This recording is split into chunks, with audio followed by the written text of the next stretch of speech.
Selamat siang Sobat Prabu. Kali ini kita sedang bersama Kang Sal Iskandar. Beliau adalah Ketua Yayasan Agung Al-Sali, Ketua Pembina, Pendiri dan Perintis Yayasan Agung Al-Sali. Kang Sali, punten. Nah, ini teh yayasan yang di bidang apa? Jadi Yayasan Agung Al-Sali itu berdiri sejak tahun 2018. Ya, Kemudian kita langsung mendirikan Universitas Sali Al-Hitam, yaitu ya, gabungan dari Politeknik dan Akbidres Pati, ya, kemudian menjadi Universitas Sali Al-Hitam. Dari Politeknik Sali Al-Hitam itu ada 3 prodi: akuntansi perpajakan, perbankan syariah, digital bisnis, dan dari Akbidres Pati itu tentang kebidanan kebidanan ya. D3.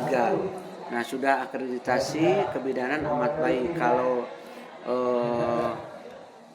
dari Politeknik itu sudah baik. Kemudian ditambah prodi baru, yaitu ada prodi S1 Hukum, Pikom, kemudian Manajemen, Pendidikan Biologi, Perencanaan Wilayah, kemudian Teknik Industri, nah agroteknologi.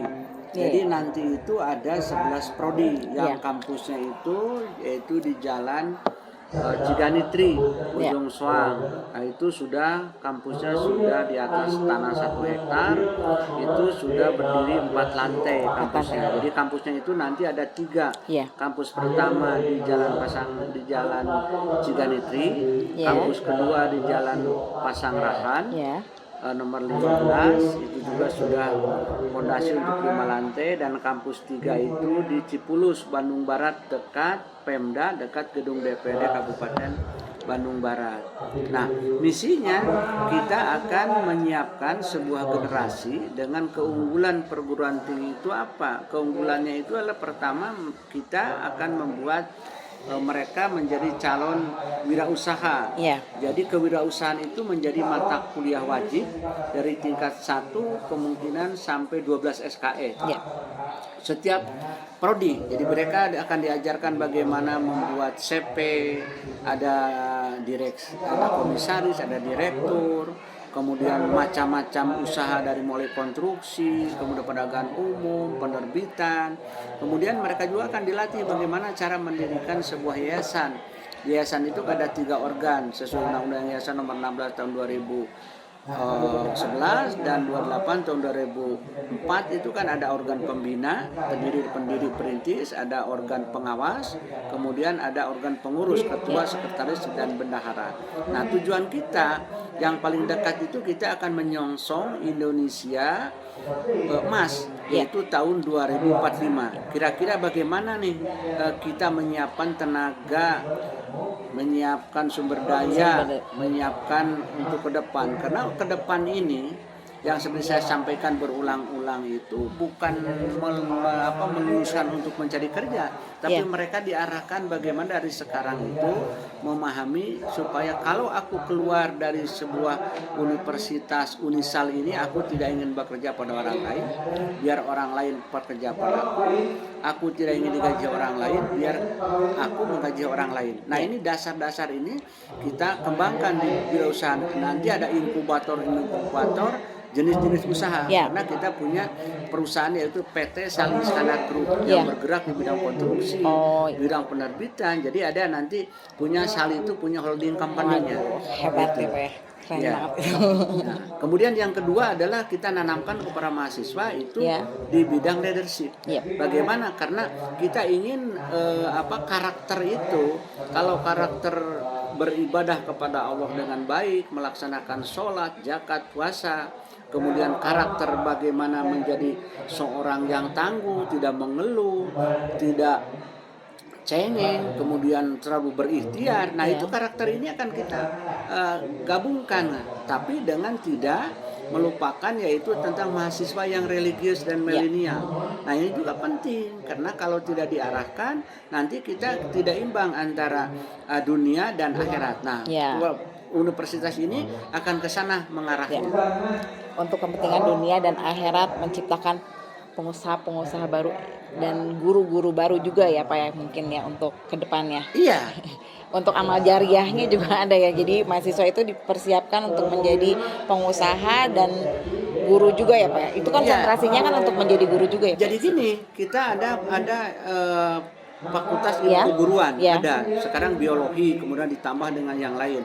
Jadi intinya, karena di pendidikan itu jelas ada 3 faktor yang ya, tidak dilupakan, yaitu pertama, kenapa saya terutama tertarik pendidikan dari mulai TK, kemudian SD, SMP, SMA sampai ke perguruan tinggi dengan 4 yayasan yang saya kelola itu karena termotivasi ada 3 persoalan penting setelah saya meninggal. ya, Yang pertama adalah ilmu yang dimanfaatkan. ya, Kalau kita memberikan ilmu kepada siapa saja, ilmu apa saja itu akan bermanfaat andai kata yang kita berikan itu tetap mengamalkan ilmunya. ya, Yang kedua menjadi anak soleh. Anak soleh itu bukan anak yang dilahirkan dari kita sendiri, tapi anak orang lain, siswa mahasiswa dididik, kemudian mereka jadi soleh, kita akan kebahagiaan. ya, Dan yang ketiga itu adalah amal jariah. Amal jariah itu apa yang diberikan kami sebagai pembina membangun gedung, memotivasi dengan segala berupaya nantinya itu akan didapat yaitu amal jariah. Jadi 3 orang itu tidak akan putus kalau yang bersangkutan meninggal. Itu tiga poin itulah yang kenapa saya tertarik di bidang pendidikan. Tapi saya sendiri jangan hanya bidang pendidikan dan sosial, ya, tapi juga harus bidang bisnis. Karena Sali itu nggak boleh hanya pendidikan tapi bisnis, karena pendidikan tanpa ditunjang oleh bisnis, ya, tanpa ditunjang oleh wirausaha, kita kerjasama dengan Kadin, ya, dengan IKAPI, dengan pengusaha. Jadi mereka itu nanti dosen-dosen wirausaha itu tidak harus mereka sarjana, tapi ya, yang penting mereka itu punya karyawan, ya, punya perusahaan, boleh ngajar di Universitas Syariah Al Hitam. Jadi ya, ada yang doktor, profesor yang teoritisnya, kemudian yang praktisnya. ya, Mereka pelaku bisnis. Karena ke depan itu yang saya katakan tadi, generasi abad 21 ke depan itu bukan generasi yang akan mencari kerja, bukan. ya, Saya pikir generasi yang harus mampu menciptakan lapangan kerja. Indonesia harus berubah mindset. Dan yang paling penting saya itu kepada generasi saya mengatakan bahwa kalian kalau sekarang ingin sukses itu harus melalui proses. ya, Prosesnya itu harus panjang. Seseorang ingin sukses tanpa melalui proses itu nonsen. Seperti kita dilahirkan dari keluarga kita sendiri, mulai dari kita berpacaran, kemudian menikah, kemudian hubungan suami istri, kemudian ngandung, kemudian lahir, itu kan proses. ya, Tidak ada sebetulnya orang itu sukses ujung-ujung, nggak ada. Justru terbalik. Seperti saya belajar kepada cecak. ya, Cecak itu bisa nangkap nyamuk. Padahal dia bukan sarjana, tidak memakai HP, tapi mampu. Apa yang saya tangkap di situ adalah ikhtiar yang luar ikhtiarnya ya, biasa. Kemudian saya kalau lagi bingung selalu melihat ke lautan itu melihat sebuah karang. Karang itu diterjang ombak siang, malam sampai tapi kokoh gitu. Nah, hidup itu pun harus sama gitu. Atau saya melihat bagaimana kerukunan kita itu di Indonesia sebagai umat, sebagai apa kerukunan itu, lihat semut. Semut itu selalu beriringan, kumaha damang, tepang gimana, cece. ya, Padahal dia tidak pernah ikut penataran atau ikut siraman rohani, ya, tapi coba semut itu Allah sudah memberikan satu perumpamaan yang luar biasa. Ditambah juga saya juga belajar kepada pahlawan air. Sebagai pimpinan kita ya, belajar kalau dari sumber airnya besar, jangan sekali-kali jadi kecil. Sebaliknya kalau sumber airnya kecil tidak mungkin jadi besar. bisa, Nah, inilah sifat-sifat ini yang kita wariskan kepada generasi ini. Makanya saya setelah mendirikan Universitas Al-Ghifari 7 prodi, kemudian saya bikin lagi Universitas Sali Al Hitam. ya, Nah, jadi inilah misi kita supaya kita itu ini. Soal mereka nanti di sini nanti ada KIP. Nanti ya, saya menyediakan kurang lebih 300 orang. ya, Itu tidak usah bayar kuliah. alhamdulillah, 300 orang silakan karena ada KIP dari pemerintah yang nanti akan ditesting. ya, Yang lainnya itu silakan bayar bagi yang mampu. Tapi kalau yang tidak mampu kita sediakan KIP untuk 300 orang. Jadi satu prodi itu saya sediakan 30 orang. 30 orang ya, 30, jadi 300. ya, Nah, silakan itu dimanfaatkan tahun depan ini, silakan para calon mahasiswa dari sekarang silakan lihat di Google atau di mana supaya mereka itu bisa menangkap. Jadi tidak ada istilah yang tidak punya biaya tidak sekolah, nggak ada. Nggak ada ya Pak ya? Karena kita sudah mencoba. Jadi dibagi 3 dalam penerimaan, ada yang mampu harus bayar, Ya. ada yang mampunya setengah-setengah bayar, tapi kalau yang tidak mampu kita gratiskan. Nah, Ya. ini adalah niat kita bagaimana kita untuk membangun bangsa ini supaya maju. Bangsa ini supaya tidak terlalu ketinggalan dibanding yang lain. Mencetak Kang Sali yang baru ya Pak? Mudah-mudahan, karena kurikulum pun Ya. sekarang ini dari 162 SKS Ya. atau 140 SKS itu kita pangkas sekarang ini kurang lebih 60% itu teori, Ya. sedangkan 40% itu mereka di lapangan. Di lapangan praktek. Jadi mereka itu seperti itu. Jadi supaya mereka di perusahaan bisa membuat, sekarang bisa membuat skripsi itu tidak seperti dulu, tapi dia mempresentasikan di bidang usaha, umpamanya saya bidang kuliner. Nah, kuliner ini dipresentasikan jadi sebuah karya kan. Nah, itu juga jadi nilai. Kalau dulu kan seperti begini, kalau dulu umpamakan zaman kita di SD, coba sebutkan gunung-gunung tertinggi. Itu apa manfaatnya? Tidak begitu. Tapi kalau coba sebutkan gunung yang tertinggi di Jawa Barat itu Gunung Ciremai, tapi di dalamnya ada apa? Nah, itu baru. Ini pun kan sama. Jadi kalau karya seseorang itu tidak lagi niron di perpustakaan, dia bikin sendiri dong. Pemikiran segala macam, yang ahli fotografer, yang ahli wawancara saya punya Pikom, punya ada multimedia, udah bisnis. Mereka tuh disuruh membuat aplikasi yang memang bisa hidup dari situ. Jadi jangan orientasi jadi pegawai itu kayaknya sudah mulai berkurang. Karena harus bisa menciptakan apa saja. Nah, kira-kira itu misi kita untuk mendirikan sebuah perguruan tinggi baru, mencoba berinovasi berbeda dengan yang lain gitu. Itu aja. Karena kebetulan saya perguruan tingginya baru, jadi saya mencontoh kepada beberapa perguruan tinggi yang sudah bagus, saya poles. Oh, ini saya tambahnya, ini saya ambil dari sini, begitu. Oh iya, bagus Pak, hebat Pak. Jadi semua inovasinya dikembangkan, dikemas menjadi satu universitas yang modern, betul nggak? Amin. Semoga mahasiswanya pun semakin maju seperti apa yang Akang harapkan. Amin. Tercipta pengusaha-pengusaha yang baru, juga kader-kader pendidikan yang baru ya Kang ya. Siap. Yang bisa mengamalkan semua ilmu dan amal jariahnya. Betul nggak Kang? Siap. Amin. Bahagia dunia akhirat. Siap. Ada lagi Kang yang mau disampaikan Kang? Supaya calon-calon mahasiswa semakin kami tertarik. menyampaikan terima kasih dan penghargaan. Pertama itu adalah kepada para dosen. Para dosen profesional bergabung, dosen-dosen muda itu luar biasa karena sertifikasinya adalah S2 linear. Kemudian kita juga berharap kepada calon mahasiswa jangan ragu, silakan untuk berkuliah di Universitas Sali Al-Aitam nanti itu. Jangan terlalu memikirkan apa saya bisa atau tidak, yang penting ikuti prosesnya.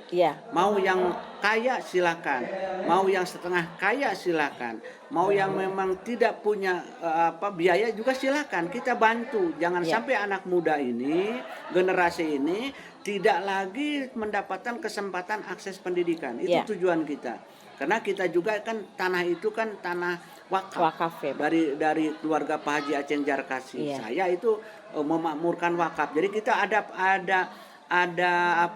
jatah itu kurang lebih 10%. Jadi kalau di Universitas Sali Al-Aitam itu tidak boleh semuanya harus bayar, tapi harus ada, karena itulah infak kita, zakat kita untuk pada mereka. Tapi dengan catatan memang nanti yang dibantu oleh kita itu ada ketentuan, yaitu jujur, kreatif, tidak mengeluh, dan IPK-nya itu harus 3. Mereka setelah itu, karena mereka sendiri kan nanti kalau ke perusahaan bekerja di mana itu untuk swasta itu 3, kalau di negeri itu juga sama. Oleh karena itu kalau pegawai negeri mengisyaratkan 2,75 IPK, kalau kita 3 itu aman. Standarnya di atas ya. Di atas. Jadi mereka bisa bersaing sebenarnya yang lain, ditambah keterampilan yang lain, saya kira itu. Oke. Terus nanti di sana ada program-program beasiswa atau apa kalau misalnya siswa yang lulus akan dipekerjakan di yayasan Papa Sali Al-Ghifari atau Ya, jadi Aisyah kita itu nanti kita kan punya perusahaan Ya. PT. Jadi saya tuh satu PT Sali Iskandar Group. Ya. Nanti itu di Cilengkrang di lantai 5. Aduh. Nah, terus Sudah punya 5 anak lantai. perusahaan, punya anak perusahaan itu 2. CP Sali Iskandar Family, Ya. kemudian sama CP Al Hitam Sarana. Ya. Nah, dari situ itu nanti akan dibuka seluas-luasnya jenis-jenis usaha, Ya. termasuk maklar tanah, Ya. calo tanah, kemudian jualan mobil, kemudian wedding, kemudian para wisata, kemudian konstruksi, penerbitan, semua ini. Nah, di situ dari lulusan-lulusan itu, lulusan terbaik saya ajak untuk membuat sebuah perusahaan Ya. dan mereka saya ajarkan. Ya. Bagaimana cara membuat PT, bagaimana membuat CP, bagaimana membuat yayasan. Jadi mereka tuh sudah tahu kalau mau bergabung silakan, dan diupayakan sebelum tamat mereka sudah punya kelompok sendiri. Ditanya, kamu kalau keluar dari Unisal itu mau jadi apa? Ya. Apa yang kekurangan kita bimbing, gitu. Jadi mentor-mentor. Jadi kita hadirkan para yang kreatif itu supaya Ya. jadi mentor. Jadi sebelum mereka sarjana, Ya. kita bimbing dulu. Kamu jadi apa? Mau jadi pegawai negeri, silahkan harus jalurnya. Mau ABRI silahkan. Mau jadi pengusaha apa? Mau bidang apa, kita bimbing supaya mereka itu tidak lagi bingung setelah lulus mau kemana gitu. Sudah Ya. tidak zaman lagi setelah lulus bikin surat lamaran, nggak zaman. Nggak zaman. Nggak zaman. Justru kita harus mampu menciptakan Lapangan kerja. pekerjaan. Iya. Saya udah berulang-ulang. Itu mah zaman dulu, zaman ke depan itu sudah berubah. Pasti berubah. Percaya atau tidak percaya, pendidikan berubah. Ya. Sekarang saja dengan gara-gara pandemi sudah berubah kita. Iya. Kapan saya memandang pandemi itu positif. Ya. Karena orang itu kalau tidak ada pandemi tidak mungkin bisa IT. Sekarang ibu-ibu, pembantu rumah tangga, bapak-bapak, sisa itu apa? IT. Kalau nggak ada, gimana? Meskipun kita sendiri itu kan minat baca itu kurang. Ya. Minat baca, tapi Orang Indonesia. minat baca WA itu banyak. Wah, iya ini betul. kan tinggal merubah. Ya. Kalau yang singkat-singkat, kalau baca WA 1 jam itu mampu, tapi kalau baca buku yang tebal, Ya. itu mereka sudah mulai loyo. Jadi minat baca itu harus ditingkatkan. Ya. Bukan minat WA saja, karena keilmuan kan. Ya, yang paling betul. penting juga tentang bahasa Inggris. Bahasa Inggris ini harus jadi sebuah kewajiban Ya. bagi seluruh pelajar, karena keilmuan itu rata-rata, tapi jangan melupakan juga Ya. yang penting itu adalah agama. Saya menyampaikan bahwa seseorang sukses itu bukan punya harta benda banyak, tanah banyak, punya Ya. mobil, pangkat, bukan. Seberapa jauh manfaat atau tidak. Ini telunjuk bisa nunjuk, itu juga rezeki. Ya. Kita bisa bicara juga rezeki. Kita bisa beraktivitas, kita rezeki. Kita bisa jalan juga rezeki. Atau sama sekali kita sakit juga rezeki. Tergantung Ya. kita pandangannya Pandangannya, gimana. ya. Karena oleh Allah itu dilihat itu ada orang yang takwa. Nah, inilah saya memadukan antara religius dengan faktor lain gitu. Iya. Antara faktor lain, intinya kalau saya itu ada memikirkan di dunia Iya. dan juga memikirkan di akhirat. akhirat. Memikirkan di akhirat tidak mungkin akan nyampe kalau dunianya juga tidak ada. Iya. Jadi dua-duanya harus imbang. Harus seimbang ya, Pak. Harus imbang. Kalau bahasa Sunda itu siger tengah. Iya. Harus imbang. Jadi antara dunia dan akhirat itu Akhirat. harus imbang. Kita tujuannya itu kan. Baik, Pak. Oke, Sobat Prabu. Ini adalah universitas yang keren. Kalau nanti Sobat Prabu ada saudara, adik, kakak yang akan meneruskan kuliahnya dan akan menjadi pengusaha handal, bisa kuliah di sini. Universitas Sali Al Hitam.